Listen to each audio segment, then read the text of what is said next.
Let me tell you why you're here. You're here because you know something. What you know you can't explain, but you feel it. You felt it your entire life.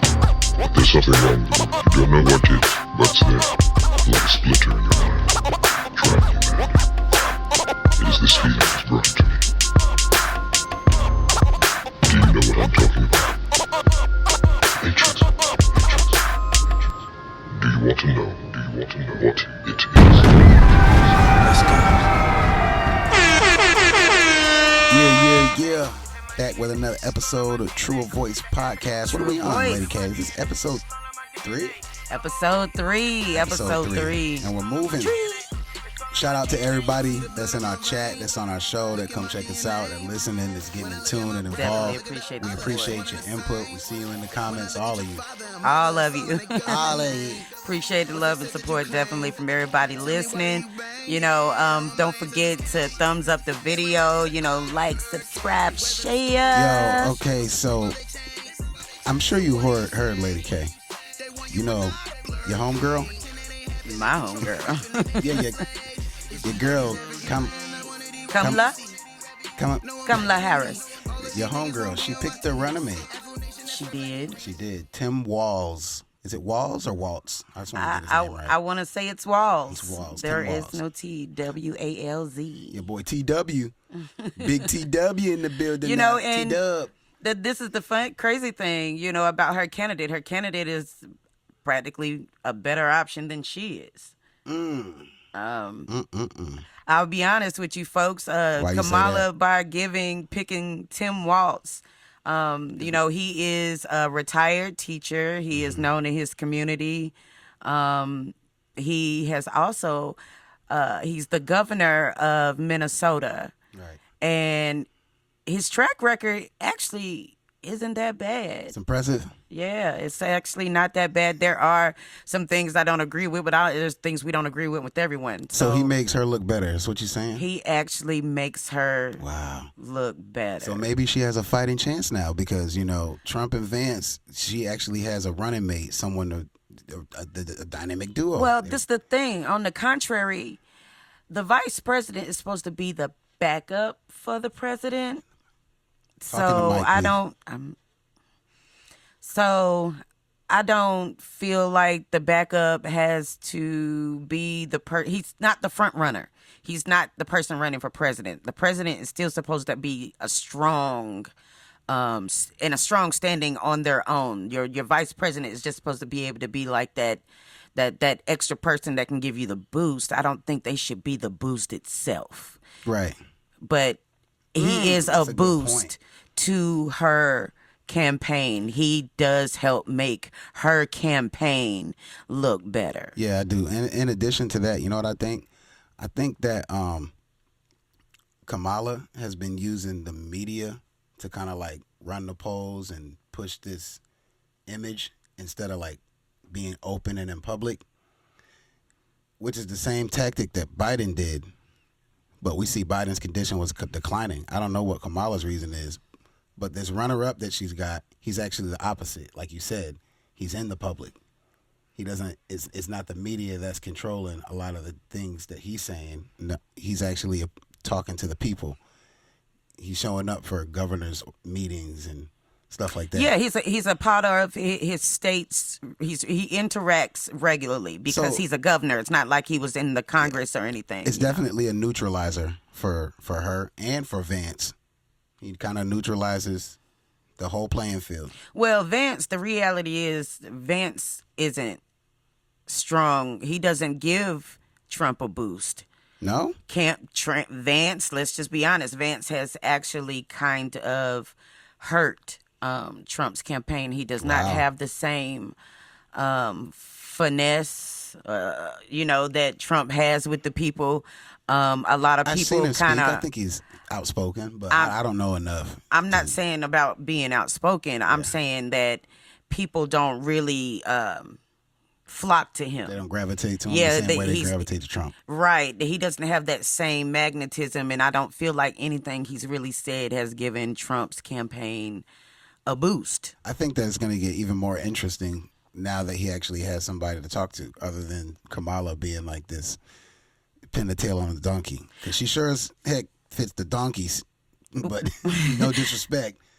Well, that's what makes it interesting, like you said, because, yes, he does have something else to speak to now. And because he does, he's actually setting up this week's campaigning trail to actually follow the same campaigning trail as Kamala and Walz. Now, people are saying they don't know if that's necessarily the best plan, and that brings me back to something I was thinking earlier, like who's the campaign managers of these individuals, because people seem to be doing things that just make no sense. If you had a real political campaign manager that understood the dynamics of different demographics versus people that are just going to say, let's set up a concert. I think that's why my boy Walz called people weird.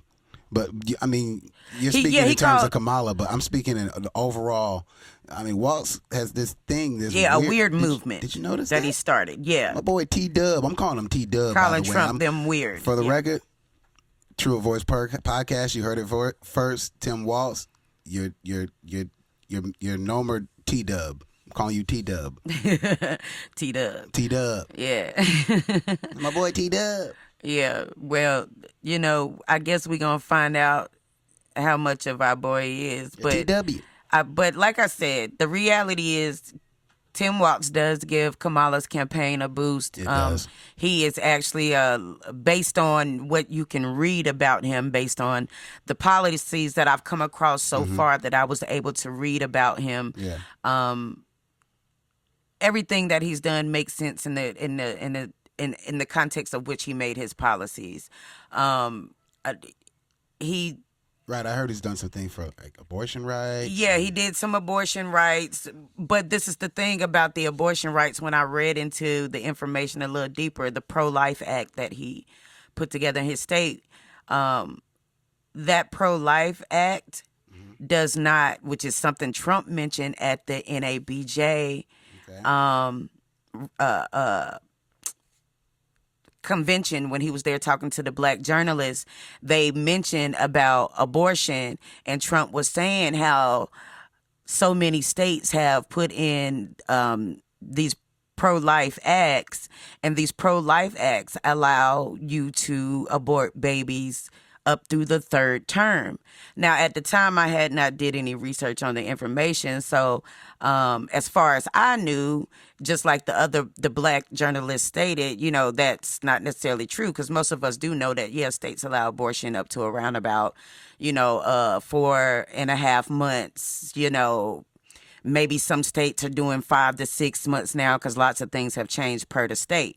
However, in Minnesota, with their Pro-Life Act, what is in there is that, what is missing from it is an amendment that says that they cannot abort up until the third term. I don't know how many states have changed their criteria or amended, to include information about going up into a third term. But essentially what it says by not including that information is that determination can be made at will. Like, technically, someone in their third term of pregnancy could be in Minnesota, have an abortion, and it is legally covered. It's not considered murdered or anything, because there is no stipulation about when the limitation, or what the limits are, when the cutoff, what is the term of how long they can have them. So there are certain things that you could look into to debate with some of his policies.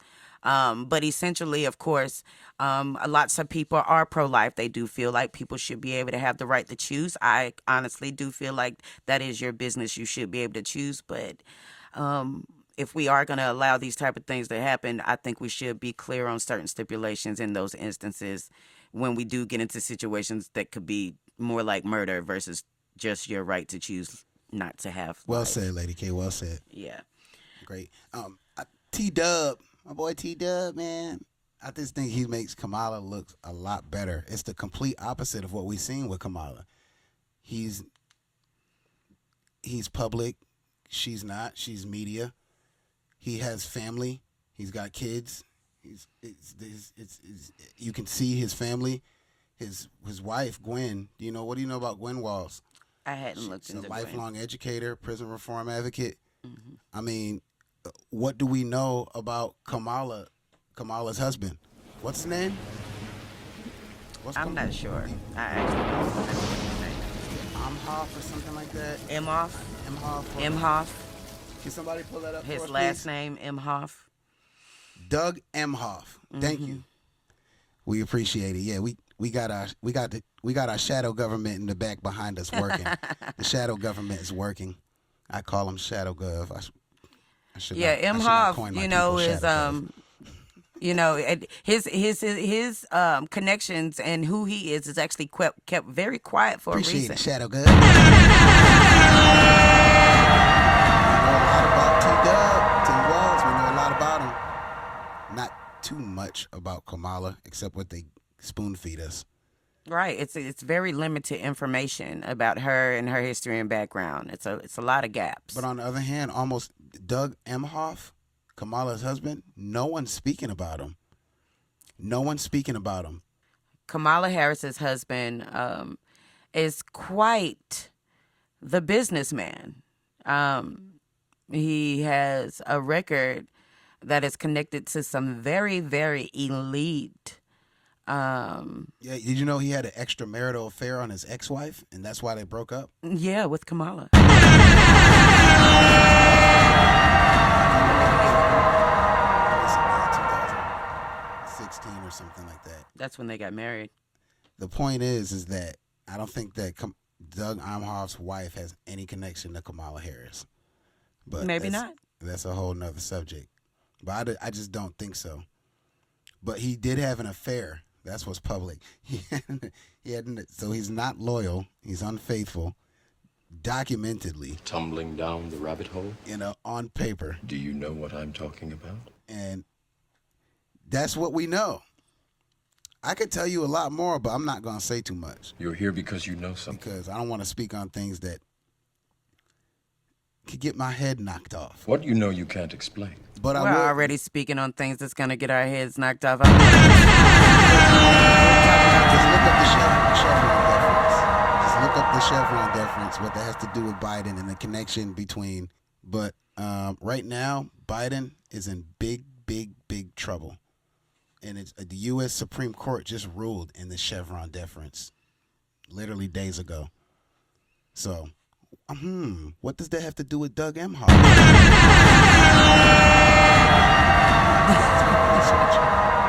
So you're just going to mention mystery information. It's not mystery information. It's information you could easily research and look up. Yeah, like but I you did. mentioned the But Chevron it's a difference. farce. I think the election with Kamala, I do think something is going on over there, and they're trying to take the light off of something else, something major that's happening like across the world. But it's neither here nor there. I'm just a conspiracist, and I have my own shadow government. Well, at the end of the day, we know there are a lot of different connections to a lot of these corporations and the government. A lot of them are in bed together. They lobby together. They do different things to create situations that help their interests politically and in business. Hey, who you talking about, dog? So when you Who you are talking about? Do you know what I'm talking about? talking about what you talking No, about, when you say they, I mean like who you? I'm talking about what you're talking about. The government? I'm talking about what you're talking about. Chevron, deference, the connections to political parties, and all of those different things. Matrix. At the end of the day, we know all these different companies are in bed together. These different companies help to shape each other's interests and make sure that this country fulfills them. So it wouldn't be surprising to know that the Biden administration would be connected to things with oil, because it's already a part of what's going on with different things that's come out with Biden and his son's trial and the Horrible impeachment and different things like that. So let's be clear. The Chevron deference is the latitude federal judges. The latitude federal judges give agencies over what? Chevron deference is the latitude federal judges give agencies over how they interpret the statutes they administer when a dispute arises. Damn, I hate English. This is English. You can say the same thing 20 different ways in English and never meant what you intended. Good Lord. So now you know what the chevron deference is. But here's what makes it a part of the conversation. Latitude of federal judges that give agencies for president for the next term, so they have to get it out the mud right now, and they are having to recover independent of the agreement that was made with them through the Biden administration. Now, I do wonder if Kamala them are having talks about this, because right now it's been said that he's not capable to run for another term. So we have to ask the question of, is he actually capable of finishing the current term? Is he able, Biden? I thought Biden's gone. What do you? He's gone for next election. He is still the president right currently. Now. Yeah. Obviously he's not. He's not meeting with anybody.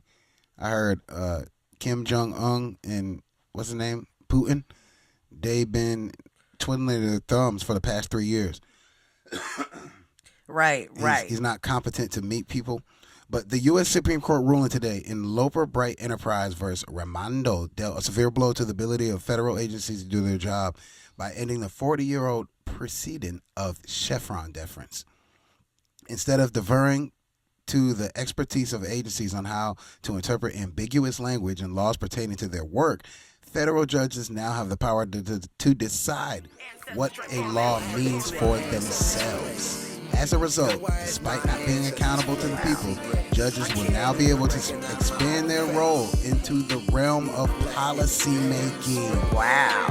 When did that happen? In one fell swoop. And I'm reading this from NRDC. Folks, did you hear that? Supreme Court and chevron deference. Read that one more time. June 28, 2024. One more time? One more time. Read that again. All right, check this out. We're talking about the chevron deference. Here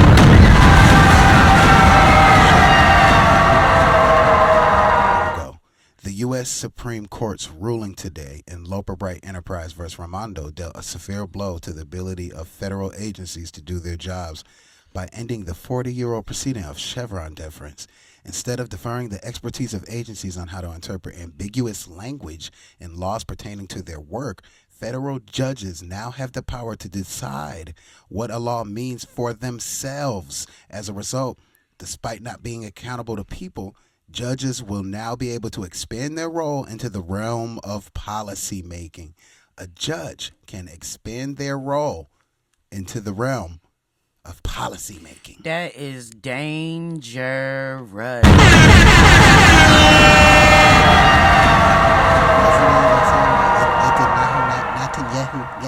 Netanyahu. R2D2. Yeah. I just want folks to understand the dynamics, of politics, in case y'all have never paid attention to before. Yeah, this whole thing is about a balance of power. That's what this is all about. And this whole chevron deference thing, I'm telling you, man, is this decision that the Supreme Court made is going to have profound consequences, bro. It definitely is, Profound. because this is that power that has been given to the judges is going to leak into all facets of the judiciary system. So it's going to leak down to your local government and state politicians and judges within that. So this is going to affect us directly, no matter what your race or color is. At the end of the day, the judges are being given power to make decisions based on their own ideas. Yeah, based on something called the Magnuson-Stevens Act. Wow. Catch limits to help prevent overfishing requires fishing boats to have government. Hold up, nah. That's not it. I'm reading right now, so I don't just say stuff, but fishing companies incur the cost of these. So it's giving you, this is the case that overruled the chevron deference, Loper Bright Enterprise versus Raimondo. And it has to do with New England Fishing Company against the federal agency. This is the case that started this law to enact. Okay, so this entire debacle is, they're calling it a recipe for chaos, but you do your own research. Please gather information. Definitely. You know, report back to us. We would love to hear what you find. Definitely. Leave it in the, the comment section. Chime in, you like, know, share, subscribe. Definitely. True Voice Podcast, where we talk about everything under the sun, socioeconomic, political conversations. Yes. Music, entertainment, activism, whatever is going on in the world, whatever matters. To black mind.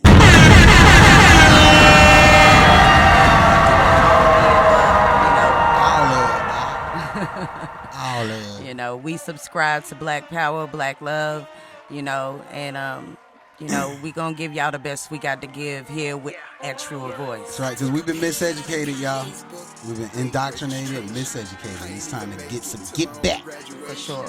And before we close out, I just want y'all to remember, choose who you vote for wisely. I know this election is a bunch of BS. I again will say I don't feel like we have anybody that really represents us. No representation. But these are the choices that you guys are left with, and I'm sure you're going to choose based on variables. I just hope that you are doing it for the reasons that truly are going to matter to us all.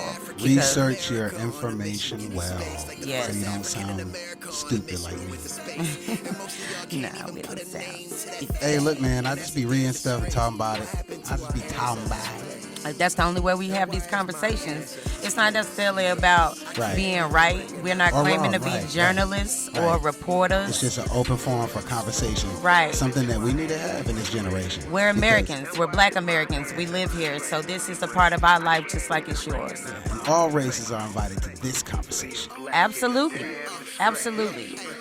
Absolutely. True Voice Podcast, we out, y'all. Peace. Bringing the truth, we doing the math. Black as a fact, Kim is the latch. Wearing our crown, ain't tipping our hats. One time for the front, one time for the back. Let's move side to side. Can't nobody take this black pride of mine. It's the light, I'ma let that shine. The truth is hard to find. Arrow solo, living on line. Start inside. Let me tell you why you're here. You're here because you know something. What you know you can't explain, but you feel it. You felt it your entire life. But there's something wrong with it. You don't know what it is, but it's there. Like a splinter in your mind, driving you mad. It is this feeling that's brought it to me. Do you know what I'm talking about?